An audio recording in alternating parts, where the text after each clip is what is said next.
Candles flickered in the cold breeze outside Moncton City Hall on Tuesday evening as human rights activists gathered to mark International Human Rights Day. The NB Media Co-op spoke to organizers from the group Citizens for Peace, who called for solidarity with people facing human rights violations around the world, including here in New Brunswick. We're here representing Citizens for Peace, and all in the community were invited. We tried to get the message out through social media and phone calls and such. It's important for the world to know that we have a Declaration of Human Rights, but it's not always respected. And we don't have to go to conflict zones. It happens in our own community. We have many people who are very marginalized in our community, and they deserve rights. And we have to stand with each other, because things don't happen unless people work in community, and I think sometimes that's what's missing. Today we're celebrating the fact that human rights are for everyone, everywhere, and it is up to us as individuals to stand up when we see human rights violated, when we see people unhoused. It's up to the community to change the situation for folks who are in situations of that nature. When people are,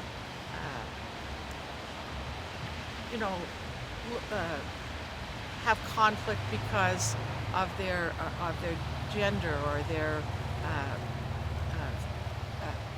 faith, or we need to stand up. We need to have people need to have their rights respected.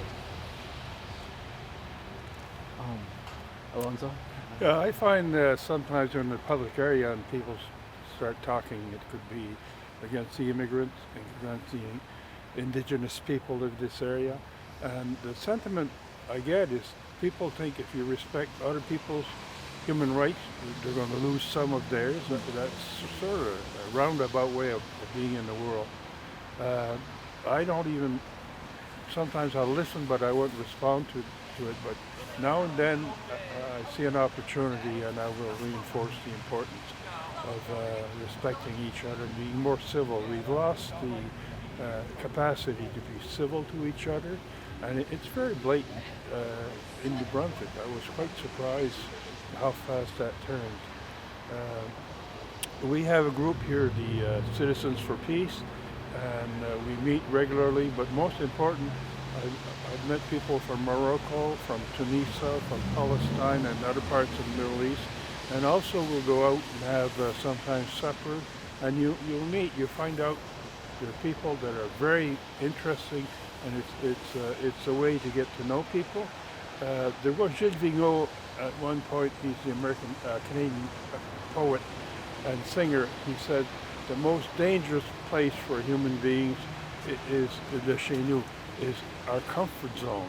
And I think it may be nice to be in our comfort zone, but you miss out on the world. One thing I say also, prejudice starts at the kitchen table. That's where the children learn from their parents. And children should be made more aware with the education system also about human rights, which is not being done. The aspect of civics in class is not being done. And we're not going in a nice direction in a nice little city of Moncton or province of New Brunswick.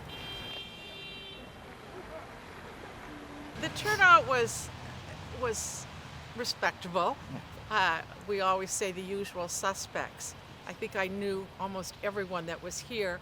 They're not all part of Citizens for Peace, but they support us and have been to many events. I realize the time of day, it's at night, the weather is always a factor. But we've been at City Hall many times for demonstrations in the last year, and I find for the most part we get thumbs up and honks, which are a positive nature. So that is encouraging for me. But again, I'd love to see the plaza full tonight with candles and it is what it is. Yeah. But the city of Moncton has been cooperative. They lit up the City Hall in the United Nations color, which is blue. And also we've had lots of collaboration from the province. So this is the first year we'll be covering this, but next year we'll have better planning and hopefully increase the participation. Earlier on Tuesday, in the Legislative Assembly, politicians from all political parties recognized International Human Rights Day. Here's what they said.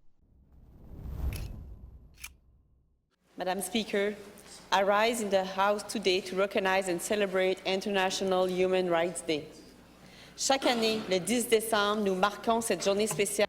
Each year on December 10th, we march this special day to honor the adoption of the Universal Declaration of Human Rights by the United Nations General Assembly in 1948. This year, we celebrate the 76th anniversary. Our province. John Peters Humphrey from Hampton, New Brunswick, was the main author of this important declaration. He wrote the first draft, spent his life fighting for human rights around the world. His work continued to inspire us today.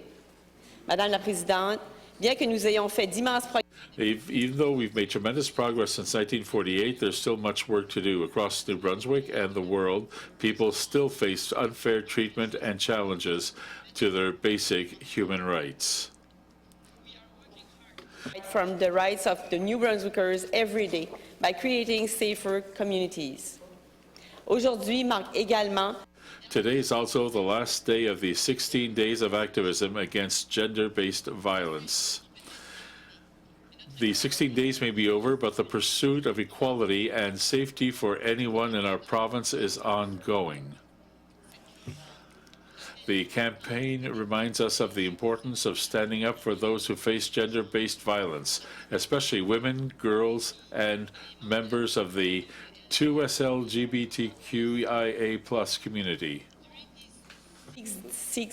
16 days, during these 16 days, our purpose to highlight the importance of the campaign and demonstrate my continued commitment to this cause.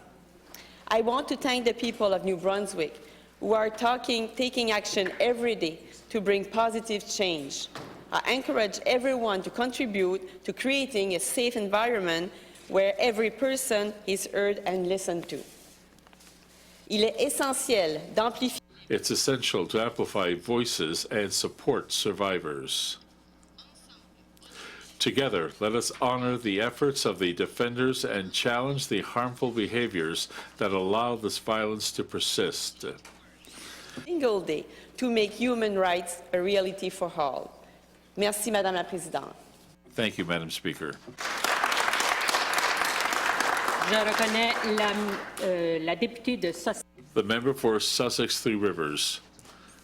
And thank you to the Minister for recognizing the International Human Rights Day, and also taking the opportunity to speak to the end of 16 days of activism against gender-based violence. You know, I live in the Sussex area, grew up in Belle Creek, and certainly, you know, growing up, always knew the story of John Peters Humphrey, Hampton next door to my riding, and I was there, you know, in 2008 when the first monument of John Peters Humphrey was placed on the courthouse yard, and that was a courthouse that I spent a lot of time at as a reporter. So certainly, you know, this is a story of, you know, the man who spent his life fighting for human rights around the world, and as a human rights advocate, but also the main author of the Declaration, and was you know, at the very grassroots level, a boy who was bullied. And I think that we all, as people of this province, and as parents and friends, you know, we hear stories of mistreatment of many people, and I'd like to say that, you know, certainly it's never acceptable, Madam Speaker, to be unkind and to be disrespectful to anyone regardless of gender or race or any other, social status. So I guess in closing, I'd like to thank again the minister for raising this, for making this statement today, and I appreciate the opportunity to speak to it and again reemphasize the importance of spreading kindness. Thank you. The member for Tantramar. Thank you, Madam Speaker. And today, I rise to also recognize International Human Rights Day. To recognize International Human Rights Day, I thank the Minister for raising this, and I have to say that I feel impatient because there are still people whose human rights are not being respected. And as the Minister points out, there's a lot of work to do. There are people whose basic human rights in New Brunswick are not being respected in a lot of categories, unfortunately. There are people who don't have the access, the timely access they need to health care. They don't have the access they need to food. They don't have the access they need to housing. They don't have freedom from violence. And these are all important issues. Some of them require culture change and require huge systemic changes. Some of them can be addressed urgently.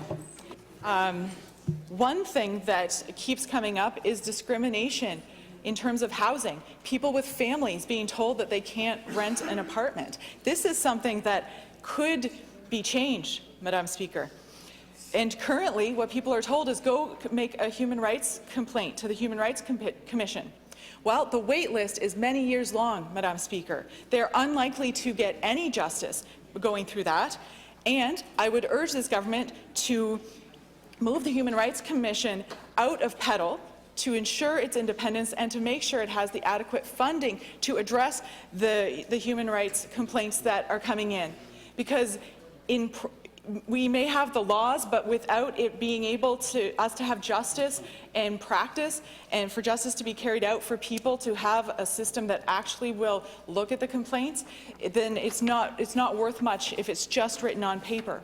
But it is important that it's written on paper, and we must defend these rights. And so I urge the government to look at what concrete ways it can ensure people's human rights are being respected, because there is more that can be done.